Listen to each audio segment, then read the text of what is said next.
What's up, guys? This is the Living the Dream podcast. I'm Sam, and welcome back to another great episode where we dive into all things blue collar, whether that's climbing a ladder or crawling in a ditch. We cover everything. So how about you go over to the YouTubes? If you're already here watching this, you probably are. Give us a like and subscribe. Drop us a comment. Follow us on Facebook. We're also on Apple Podcasts and Spotify. So how about you guys just sit back, relax, crack you a cold one. We'll do the rest. Let's dive into it. What's going on, guys? Welcome back to another episode of the Living the Dream podcast. We appreciate you tuning in. And today we have a very special guest that is joining us on the show. Two, in fact. One of them you've probably seen if you do anything on social media. And the other one is a high school friend that we've tried to have on the show a couple of times, but schedules just never seem to work, especially since he lives in Colorado. So a big thanks to Riverside.fm for that one, to making this entire episode possible.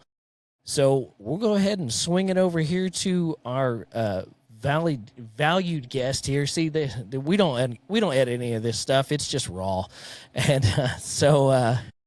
we've got Mr. Richard Heiser over here, and then the infamous Zak X, and we're gonna do a little talking about the man behind the viral video. You know, humanize him a little bit, and just let you guys know who he is and what he's all about. So, say hello, fellas.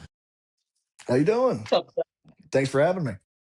Thanks for having me as well. So let's start a little bit here because both of you are first time guests, and Richard, you can go ahead and give us a little who you are, what do you do? Yeah, my name's Richard Heiser. I live in Colorado. I do paintless dent repair. I've started out in the collision repair industry in 2002. And pretty much done that ever since. Started out sweeping floors and, helping mechanics with the wrenching. And then just slowly learned each position all the way until I was butting heads with managers. And, my next step was just, start my own. After that, moved up here to Colorado about 10 years ago and established a shop and been doing pretty well with that. But Right outside of that, real big into cars, drag racing, that's there's a bit to it. Yeah, there's a lot of layers to the man. Zach, what about you, brother? What tell us a little bit about yourself. I'm 36 years old in St. Cloud, Minnesota here. Currently jobless, kind of trying to figure out the unemployment. If that's gonna pan out kind of deal. Well, I try to find a new job. I was recently let go for my First Amendment, and kind of been known for protesting, I guess now. Right. To simplify things. So that's yeah, there you go. So that's what brought you into the public's eye. But maybe we humanize you a little bit here and let everybody know that you're just a 36-year-old guy that's trying to make his way in life. And yeah. And yep. So graduated from Buffalo High School. Wrestled for 11 years, played football, track, baseball, real athletic until I got injured in wrestling in 11th grade. And life kind of goes on from there. You get in trouble when you're young, and then you bounce back up. That's kind of what happened with me. I got in trouble at a young age, and I made a decision to kind of change from there. And it's led me to being a drifter for 13 years now and having my house paid off and all sorts of things. So really great. Fantastic. House paid off at 36. 32, but who's counting? 32. Sorry. Who's Sorry, I counting? Who's apologize. counting? It's not much. So It's not a mansion. So the So the drifting for 13 years, you doing that as a hobby? Is that are you doing it for any Competition and winnings? whatnot. Or, yeah, you competing, or you just a hooligan on the street? Unfortunately, I've invested so much into the car, it would be really stupid to take it into a competitive setting. For how pretty I want to keep it. It's kind of like it's everybody looks at drifting in a completely different way. It's not like drag racing. That's where drifting's so much different. There's style and how you drive. Like, is your car There's low? a flow to it. There's so many different dynamics to the sport. It's just kind of it's mind blowing. And I love drag racing. My grandma went to nationals for 38 years consecutively before she passed. So that's where my Wow. love for That's killer. yeah, she went nationals. Like Yeah. she took me through people's trailers. She knew all the racers. She loved the gab, and it was super cool experiences that I got to have with her. That would Yes. that'd be a good talking point. Would be Cool fact: her death wish the was to be sense laid of at the track, and guess who got to fulfill that? So I was gonna say, how much the sense of communities kind of started fading away over the years. what was that? I've, you know, I was completely side note, but I was gonna say you brought up a point. There's not as much of a sense of community like there used to be, and like you're saying at the racetracks. Oh, It's Yeah, almost like a one big for family. sure, for sure, it's totally different nowadays. In fact, that's one of the things that um I felt like people were really trying to oppress me this year is because I didn't want somebody to tandem me because my car had a problem when it started and I was scared and this guy didn't listen to me not to tandem behind me and it turned into a bunch of drama online that really yeah, it was one of the things that, you just feel so oppressed and everybody's trying to oppress you and attack you for your opinion. It's like, screw you. It's my fucking car I invested 40 grand into. Who are you to talk about what I Yeah, do and don't do? You know? right. like you want to do it that way? Show me, build it. Exactly. This is the way I I'll want let it. you do whatever you want with your car and I want you to be happy with it. So why are you telling me? That's what I find funny about some of the racing community is that the biggest shit talkers are usually the ones that don't even have a It's car. always the guys that You're, are sitting beside me. there's a guy that's doing those Or videos. I'm gonna have the to ones send it that to have you. the car and don't do nothing with it or something like that. Right, yeah. It's got a stage 3. I'm like, what's a stage 3? Well, it's got a cam. I'm like, what size cam? It was a stage 3. Yeah, but that Okay. doesn't tell me anything about the loads, the duration, anything. What the hell's a stage 3? Yeah.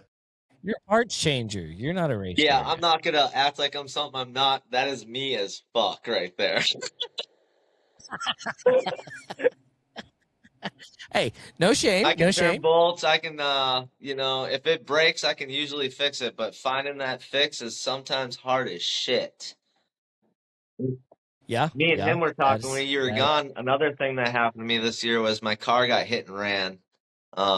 Right after I spent a month trying to fix it and failed for, you know how it goes.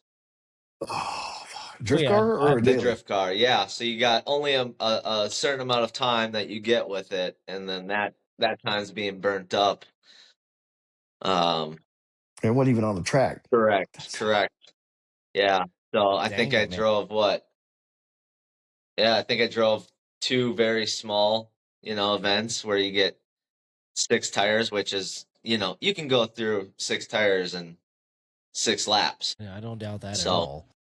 That's the other thing too. Is like, so do you have any kind of tire sponsor, or is it just like one of those deals like you pay the fee and they offer you so many I tires, or it's how does all that? for the love of the sport for me. Sucks to say it, but chasing sponsors and It's stuff. one of the You got to have a name. You got to have backing. You got to have something like I've kind of built now, but not really. I, I got a couple of buddies that do the Pikes Peak Hill climb here in town. And yeah, the sponsors just the amount of tires they go through is crazy. Yeah, Say hi to Zuki. This is my Suki. Hey, Zuki. Zuki ass fucking needy Nice. cat, my baby. Right. It's a damn He's lion. a lion. Right? So you built that Camaro for a drag? Or what is it? It's a street car, but I I didn't need that battery anyways. This was actually my first car. So I bought it in Las Vegas. I've got my just but since then I build it, I get used to it, I tear it back down.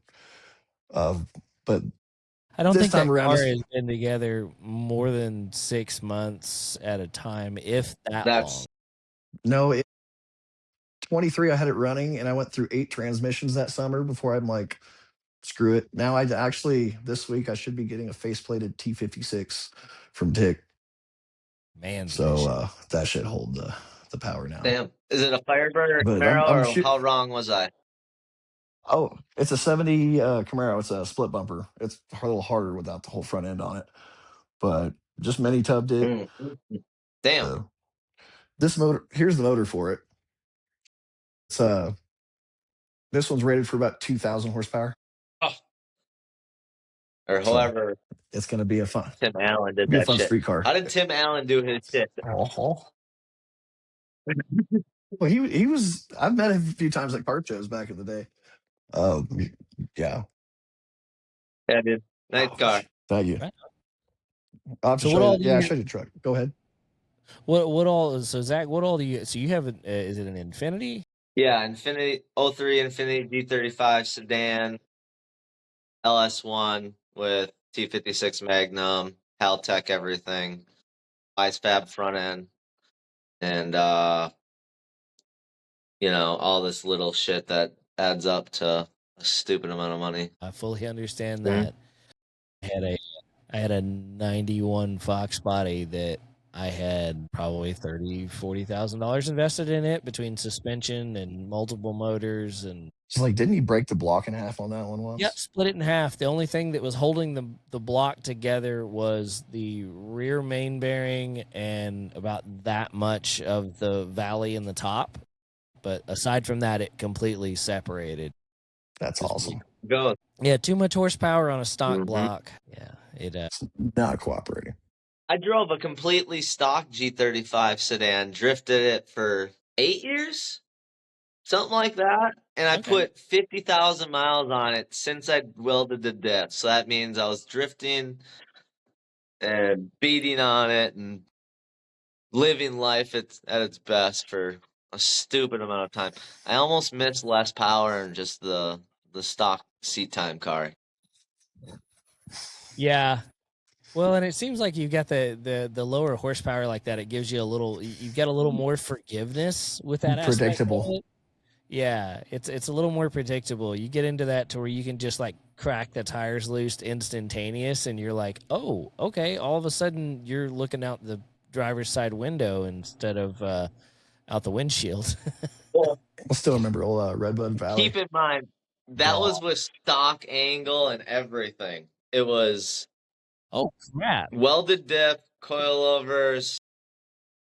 That's it. Not even a seat, steering wheel. It was just weld diff, coilovers, party. Hell yeah, You want to tell me man! about I've this? seen. So I know Cletus McFarland is like the crap that he has done with a Crown Vic. You know, so dropping the GT 500 and the stick into a Crown Vic and just ripping that Yep. dude. You wouldn't think that a Crown Vic could do some of the things that man can make it do. It's insane. I mean, yeah, it's a heavier car, but all it takes it's all about inertia with drifting anyway. So you talked about it being a little bit more predictable, and it's kind of hard to say that because you're pushing that car to the max limit versus I'm driving a fully built drift car like it's nothing kind of deal, you know? I got So you. I got you. So you have so maybe it's not as predictable. you're pushing that car to running the on the limits to try to hang with people, and it's just a totally different Have to throw it experience. And you don't have as much problems is the big thing.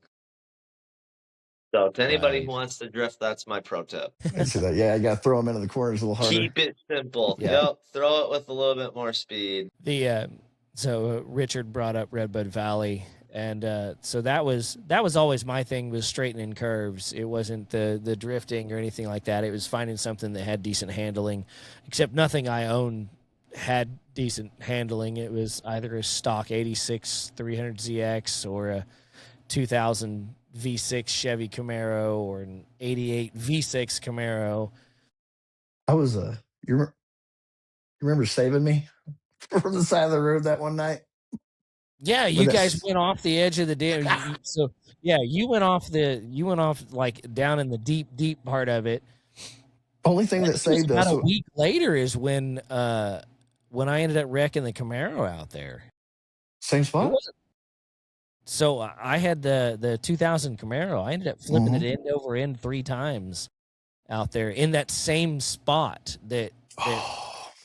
Except I went right, not left. That's right. That's how it goes sometimes. Yeah, we had a fun little road course we had. Sometimes you zig Yeah, it when was. you should have zagged. Yeah, it was 5. So it's 5.5 miles of blind turns, off camber turns, 90-degree turns, over hills, down in valleys, across bridges, like. And have you been out? Well, you haven't been out there because you live in Colorado now. Never mind. I went out there here not too long ago, and it is garbage. Like, they have let that road go to hell. You can't do that shit anymore. Like, when you drop down the hill and then you kind of dogleg through over that bridge, you'll bottom out in a fucking 4-wheel drive now. It's awful. But yeah, that's my actually that's my first and only, knock on wood, only wreck that I've ever had that was my fault, and that one was entirely my fault. Sorry, if I don't pick her up or something, she's just gonna keep talking, and you're gonna get annoyed just trying to talk over her. So it's my bad. That's funny. I haven't even heard her. So, but So like we've all got animals, so. But yeah, well, my dog he's got his Carhartt coat, and he's over by the door right now. But chilling. Yeah, he's the shop dog. I'm surprised he hasn't ventured over here. But so you got the drifting is your hobby. You mentioned something about being unemployed. So you know, what can you tell us about the unemployment aspect of it? Like, what's because you're in Minnesota, correct? Yeah, I'm in St. Cloud, Minnesota. I was fired just for kind of exposing like just normal shopping experiences here, because the Somalians have kind of taken over, and you know, you go to some of these stores and you can't even get help from somebody that can speak English, and some of the announcements aren't even in English, and I finally just started doing videos about it, and it kind of took off, and it's just weird how once I finally started to voice my opinion on things and expose things that were here, Right. you know, and I'll just say this, it's okay for somebody to protest, but not one person, you know, and it's really sad times, and that's why I'm feel chosen, because you know, I don't have kids and I don't have a wife. And my life's a little bit more sorted than most. Right. So you have the opportunity to be a voice that where most wouldn't be able to in those situations because of it's not like I didn't know that I would get doxxed 5 or 10 times. I don't know how many that by this time. Like, it's got to be 10, but at least 10, at least. But yeah, you can only prepare for so much of this that was about to come.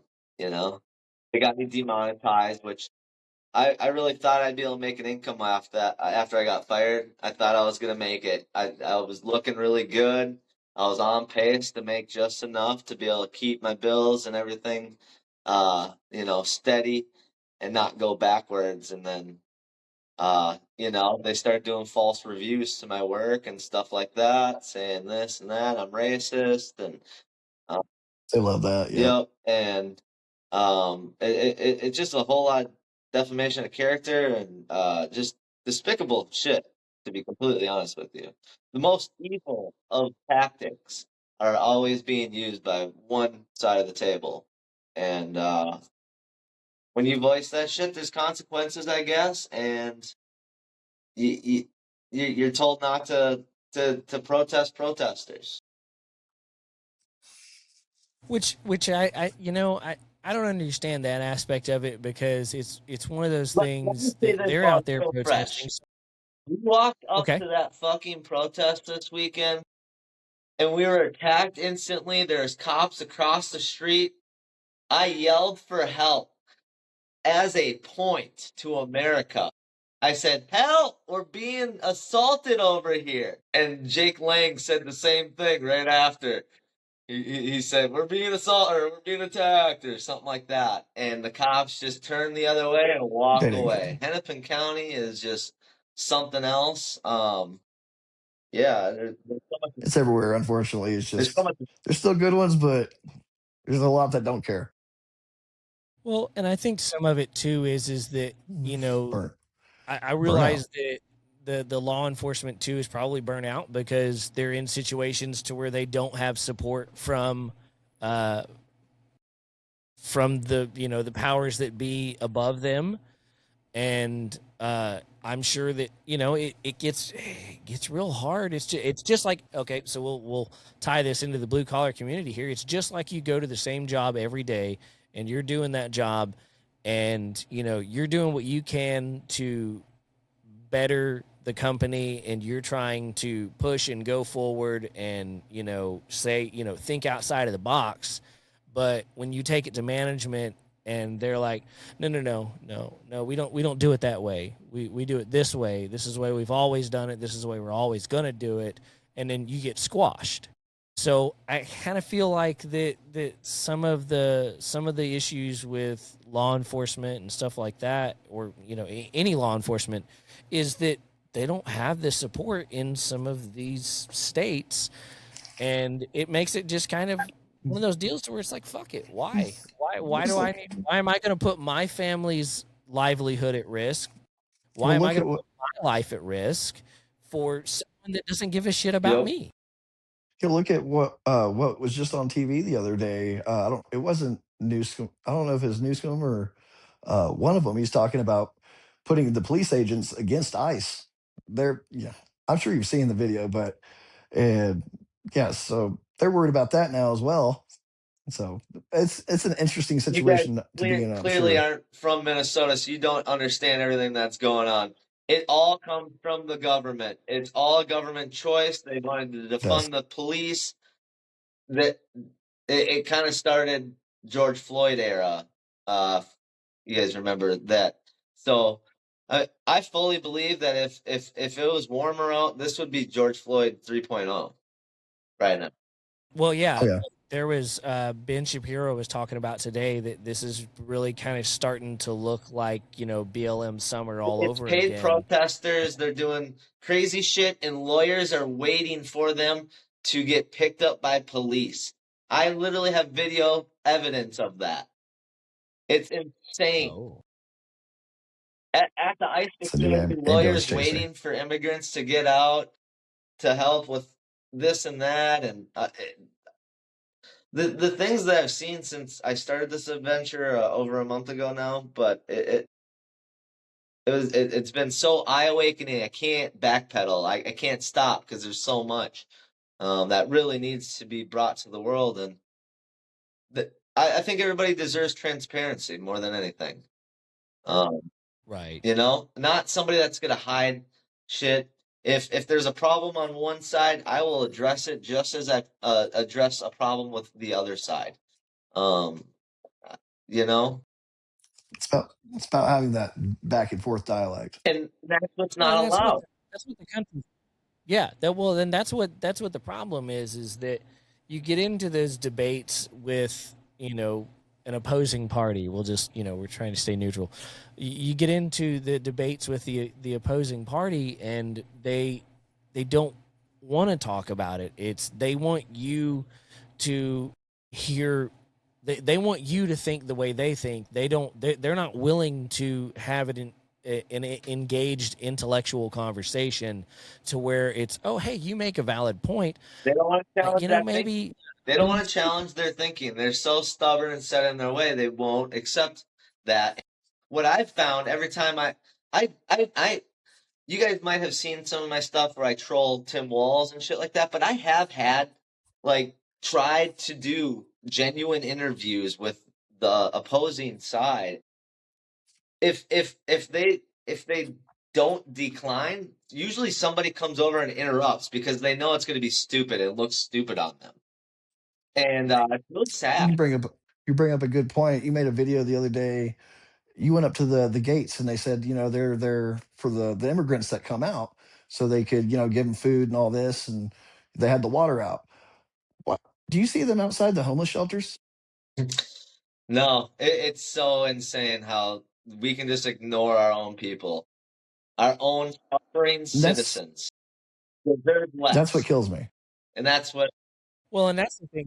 That's the thing too. And I'm a big supporter of the military, and we've got homeless veterans on the streets, and nobody's going out of their way to offer them food and water and a meal or a place to stay. But yet we've got cities all over the country that are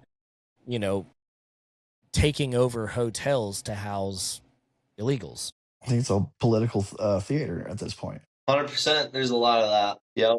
And the more and more that I find, the more and more that it makes me that sure that this was kind of a set path for me in a sense. Well, and it comes down to the I would venture to say that all three of us are in the silent majority. That maybe Richard and I are in the silent majority. Maybe you're more of in the vocal part of the silent majority. Because everybody is, though. But, that's why I had to. I went from oppressed for so long because of sales and having to be professional to reach that point of knowing how important a voice is. Right.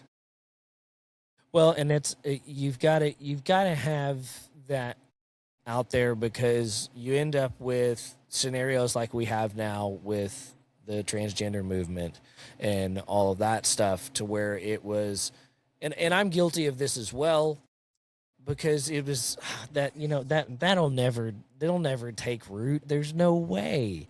That's so absurd. Why waste time to oppose that? And then here we are, 10 years later or so, and it's everywhere. We're also at the age, we've seen the directions just social media and media itself has been pushing everything, as far as, the television shows. You remember some of those, it would just show you the whole show of how it's made, back in the day, or things you actually learned from. And nowadays, everything on garbage or is TV is just garbage. It's just purely entertainment. Yeah. And it's usually it's whatever the wow factor is, or whatever is going to give you the biggest shock is, that's what gets the attention, not the stuff that is going to give you value or life skills moving forward. I'll say this. I want everybody to be happy, but I don't want things to be forced down kids' throats. 100%. Yeah. No, I mean, that's entirely fair. You hit 18, do what you want. It is what it is. But yeah. leave my kids alone. Don't put it into schools. There's been a huge uptick in homeschooling and private schooling because of all of the crap that they're allowing in public schools. Yep. And it's everywhere, because I didn't think that, so I was in a rural town in Oklahoma and was like, this would be great. I don't have to deal with all of that shit. No, it's everywhere, dude. If it's a public school that's government funded, it's going to show up there. There's going to be some of that, trickle down. I guess is what they would call Right. it. And it's frustrating. So, I mean, the other thing is too is that it's parental involvement as well. Is you've got to be on top of everything when it comes to the school, because I've flat out had to tell my daughter a couple of times, you don't have to do that assignment. And if the teacher has something to say about it, here's my number. And I've never once gotten a phone call, and she's never got a failing grade. So, Yeah, I you know, think a lot of the problem is from the teachers itself, and it's a scary world when you think about that. What's being taught around your kids, and what they see as acceptable, I guess. But at the same time, on the school bus, you get exposed to half of it anyway. So it is what it is, you know? yeah. There's uh, learned a lot on the school buses growing Yeah, I up. learned everything on the school buses growing up. That was your intro and exit. Yeah. Yeah, Yep. I think we all just had flashbacks. yeah, 100%. 100%. Being the stoner in the back of the school bus, singing all in the family at the top of her lungs. Times. So where are you from then? So I'm Oh, from me? Both which of you. one? So I was born in Texas, and then I moved around the U.S. all over. Stepfather was a airline mechanic. That's whenever I've lived in Minnesota. Basically, whenever I hit freshman year at high school, I decided to move out on my own, basically, and so I could continue going to the same high school. And that's when I met this guy right here. Um, and then I moved to Colorado about 10 years ago, mainly because my bread and butter is hail damage, and Colorado's number 2 in the nation for hail. Really? Holy shit. Yeah, Texas is number 1 between Really, land mass Texas? population. Yeah, because it's going to start hailing in Texas in like another month or two.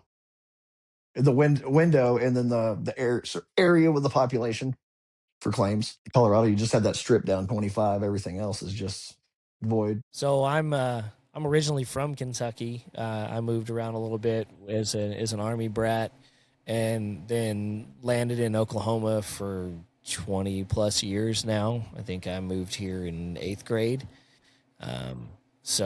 So yeah, so I'm more Oklahoma than I am Wildcat, but the blue blood does still run through my veins. So I probably never moved back to Kentucky, but I damn sure do love visiting it because it's a beautiful state. But Oklahoma is definitely my home.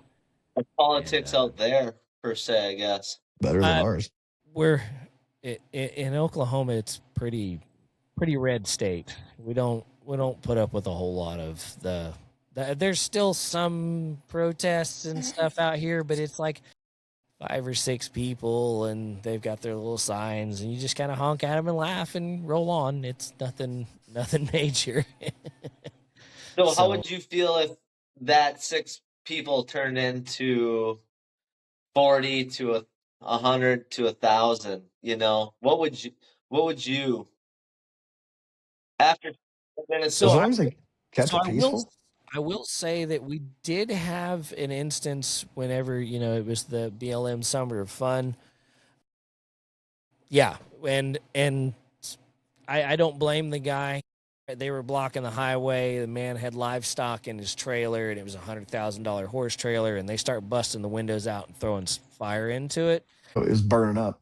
Yeah, Yep. I'd run every one of them oh down, gosh. and that's because you're talking anywhere from $10,000+ a horse, plus the horse trailer on top of that. That's Yeah. massive property damage, and as Are you?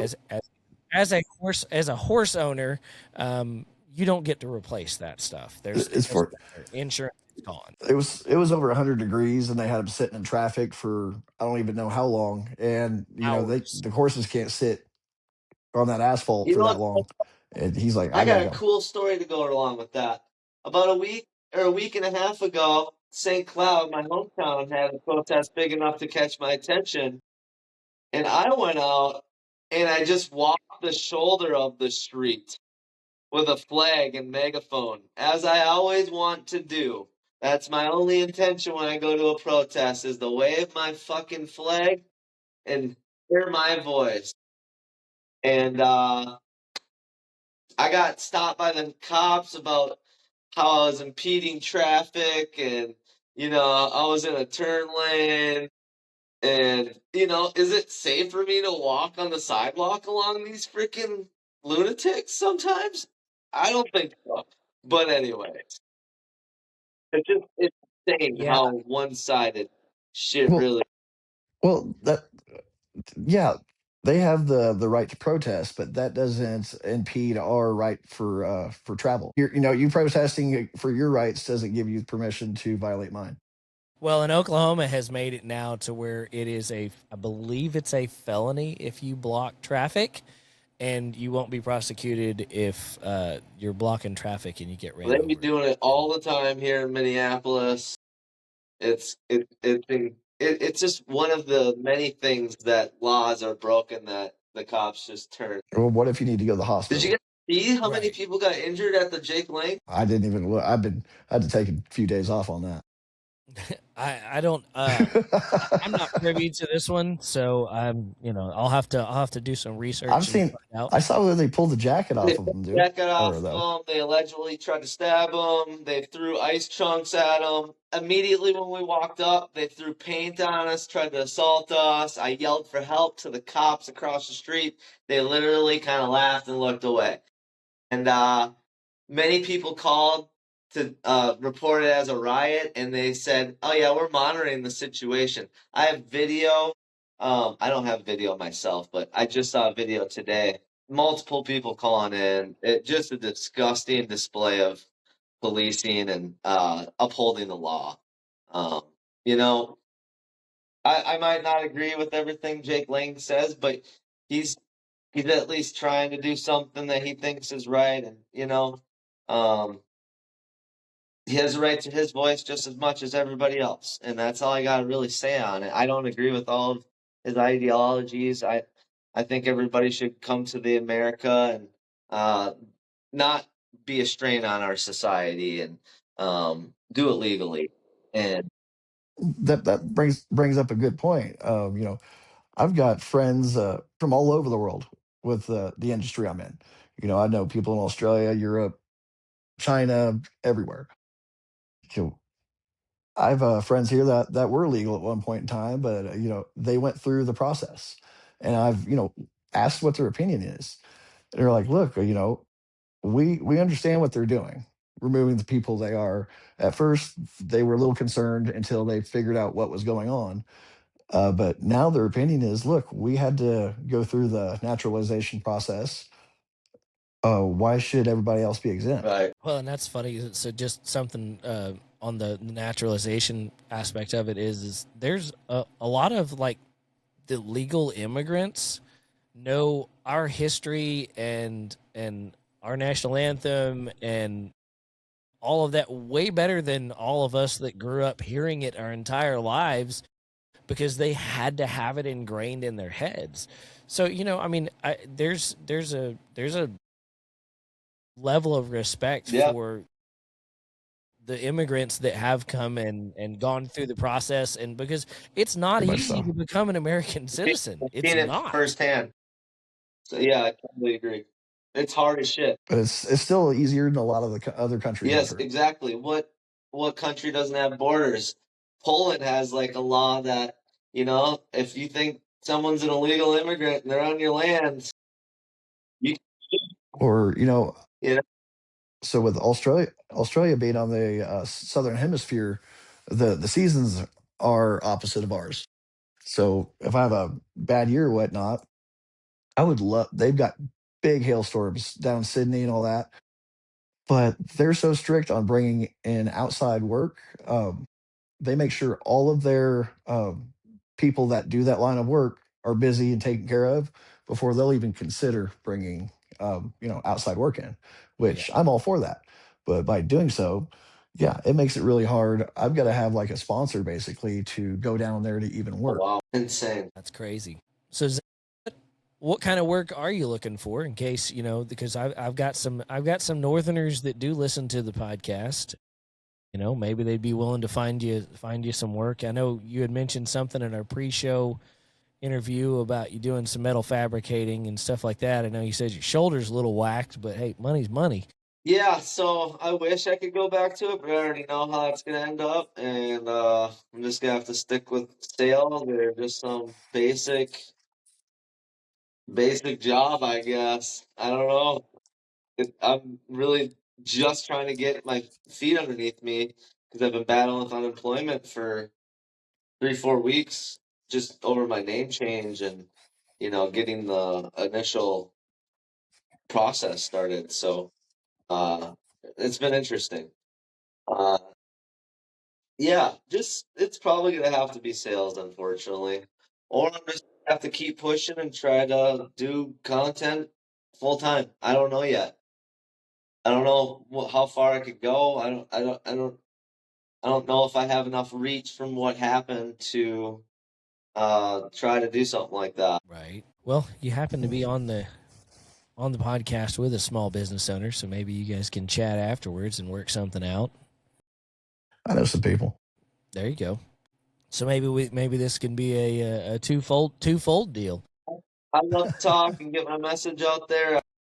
If it's one person or 10, I don't care as long as it challenges somebody's thinking and opens their eyes a little bit to what's really going on. And you guys don't really understand the demographic and everything of Minnesota because did you know that they're pretty much making these driver's licenses, easier to get for them and stuff like that? I've heard that. I've heard that there is a lot of there's A lot of weird stuff, and there's a lot of fishy things that just add up to just complete corruption. Yeah, well, and sadly, it's not just that state that's doing it too. New York's doing it, California's doing it. Well, I mean, we had the run of CDL licenses where people can't even read a lick of English and have a CDL license. Colorado's been getting nailed for that. That's exactly the stuff that I'm saying, and stuff like that is why my car is probably hitting around. It's bogus to the civilians that have to do it. I think it was like 5 years ago. I had a semi truck that lost its brakes going down the mountain into Denver. Remember that one? Mm-mm. Oh yeah, it was lost his brakes and he wasn't properly trained or had a license, and then he came down and it cost a lot of lives because traffic was it went to it was all stopped for everybody stopped on the road, and he took out several cars. It's a big old accordion. That sucks. Oh no, accordion effect is terrible. Oklahoma here recently, they've started they've transitioned all of the highway patrol officers to like DOT level. So if they feel like they can stop, if they feel like that they need to stop a semi truck or something along that lines, they now have that authority to do that and go through and fully inspect logs and all of that stuff. So they had a deal on I-40, and I think they stopped 1,600 some trucks or something like that. I'm probably wrong on the numbers, but it was a massive bust to where they were pretty much hitting every truck that came down I-40 coming through Oklahoma, and they busted a lot of people that did not that weren't legal. More common than everybody thinks. And it's if it's not in your neighborhood, it will be soon. That's just the problem with it. Yeah. Mm-hmm. But well, I think, gentlemen, do you have any other talking points that we want to hit, or? I'm having a good time. I appreciate your guys' time. My phone's almost dead, actually. It's not a terrible time to stop. Kitty Cat's still happy. Everything's going good. well, maybe we'll have to touch up again. Or I would interview after. I would love to do an interview after the case is settled with you guys. I think you deserve that, and we can have some fun talking about things. But some things got to run their course first. Yeah, I gotta have respect to my lawyer. Yeah, yeah, you got to give him all the ability that he can to do what he needs to do in order to bring you justice. So, so well, Zach, greatly appreciate your time, brother. Richard, you as well. And I don't think this will be the last time that the three of us get together. And thank you for your time. This has been Living the Dream podcast. I'm Sam. This is Richard and Zach, and we'll see y'all next week. If you're late, you're lost.